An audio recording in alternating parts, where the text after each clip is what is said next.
Hey guys, it's Daryl Barnes, president of Deacon Wealth Management. And today I'd like to wish everybody a happy St. Patrick's Day. You see, I'm wearing my nice little green shirt here in honor of the day. And I just want to kind of bring you up to date. By the time you get this video, it's probably going to be a few days late because we have to go through an approval process with our regulatory element of our firm. And I just want to make sure that you understand that the information that I give you is intended to be longer term in terms of looking ahead, and then a little longer term looking backwards as well. So we try to make this somewhat evergreen so that it stays fresh, because the gist of the argument is everything remains the same with regard to the ultimate moves in the marketplace, what causes them. And we've had a couple of really kind of crazy days here. Yesterday, we had the single largest decline in the market history, nearly 3,000 points on the Dow Jones Industrial Average. Today, we were up over 1,000 points. So the swings are pretty wild, and it's mainly due to the coronavirus. If you have been exposed to the news in any fashion in the last couple of weeks, you know what I'm talking about with regard to the coronavirus. The world really doesn't have a handle on it yet with regard to how serious the virus is, although we do know it's killing some folks who are compromised in other physical ways. But we're not 100% sure exactly how it all plays out with regard to how long does it take for the symptoms to actually appear. In fact, I just heard a few minutes ago that there are some members of an NBA basketball team that they've been found to have the coronavirus, but they have absolutely no symptoms. So I kind of wonder, how widespread, number one, is the virus? Number two, what's the ultimate effect? Is it going to affect me the same way it's going to affect you? I don't know that. And frankly, I don't think the doctors know that yet either. So what the world has been doing is trying to take a cautionary stance on things. So we've gone into social distancing. Basically, stay away from each other as far as you can and still interact as best you can. A lot of folks are telecommuting. They are working remotely with their computers at home. We don't really have to worry too much about that here in our office. We are a pretty small firm, and we have our own distance anyway. Our desks are several feet apart. We take precautions on a normal basis just to prevent colds, flu, those sorts of things. And it seems to be working with regard to this coronavirus as well. I am a member of a Rotary Club where we have decided to stop all meetings until April. And we're going to reevaluate it at that point and try to figure out, okay, what information do we have with regard to the coronavirus? All that is old news with regard to what people know about the actual sickness. How does it affect your money? Well, if you look at your balances, they've gone down recently. Doesn't matter what you've been invested in, you've typically lost money across the board. But what I do want you to understand is that the markets are actually acting rationally. So by that, I mean, we've got bad news. It's affecting companies' earnings. The market prices have gone down. Conversely, if that changes and the market starts to improve with regard to the news that it's receiving, and we start to see that, earnings were not affected nearly as negatively as we thought they were, and typically stronger earnings, increase stock prices, decreasing earnings, decrease stock prices.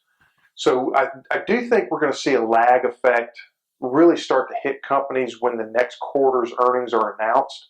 And you'll see that follow into the next quarter as well. This could be 6 to 9 months in terms of a direct effect with regard to earnings. What I think we're going to see is ultimately there's going to be a company who's working 24 hours a day, 7 days a week right now, trying to understand the virus and then coming up with some sort of medicine to treat it. We don't know if that's going to be a shot. We don't know if it's going to be an oral vaccine. We have absolutely no idea what that's going to look like because we really don't have a handle on the disease yet. But I do think it's going to happen. We have some of the world's smartest people working on this, and I think it's going to be solved sooner rather than later.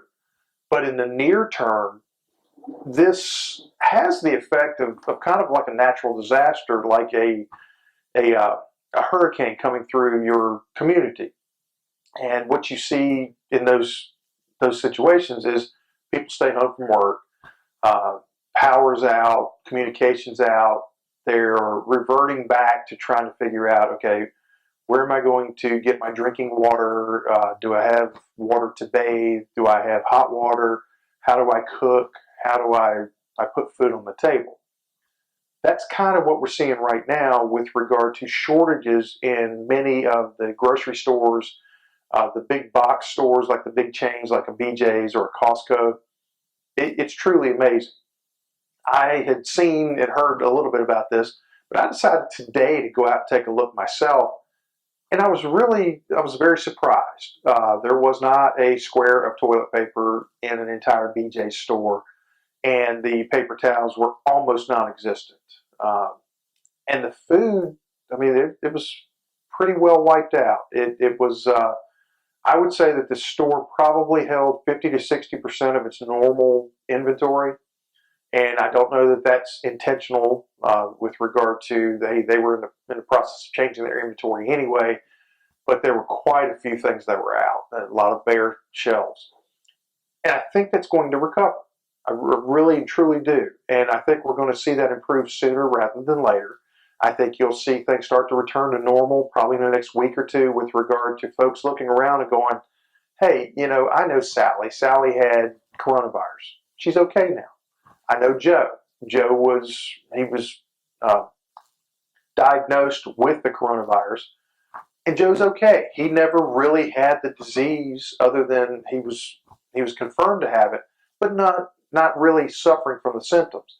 So, and again, I don't know this to be the fact, and I don't know this to be true, but I do believe we're going to start to see those sorts of things pop up on the news. They'll be in the newspaper. They'll show up on Facebook. They'll show up on TV. And I think you'll see a tolerance kind of set in with regard to how people are going to react to this. Um, we are very resilient. Human beings are very resilient. And you'll see us change our patterns of behavior over time to adapt to certain situations. And to make it very simple, if you can think about when oil prices go down and the gasoline prices change, are you more attuned to gas prices as they increase or gas prices as they decrease? I'm typically more attuned to when they increase, hey, now I'm going to shop a little more carefully to try to make sure that I'm getting a bargain here. When the prices go down, it kind of feels like I've got a little extra money in my pocket. So I'm not quite as attuned to the prices going down, other than, hey, I really enjoy this. We're going to see a similar thing with regard to stocks, because stocks right now are assets that you might want to be looking at with regard to their values, the price of the stocks relative to the earnings of the stocks, also known as the PE ratio. Take a look at some of those things. The bond marketplace is kind of an interesting place right now. The Fed has just recently reduced the Fed funds rate to 0 to 0.25%, which is back to where we were in 2008, when the Fed was really trying to keep money out of banks and into the economy and trying to increase the velocity of money in the economy.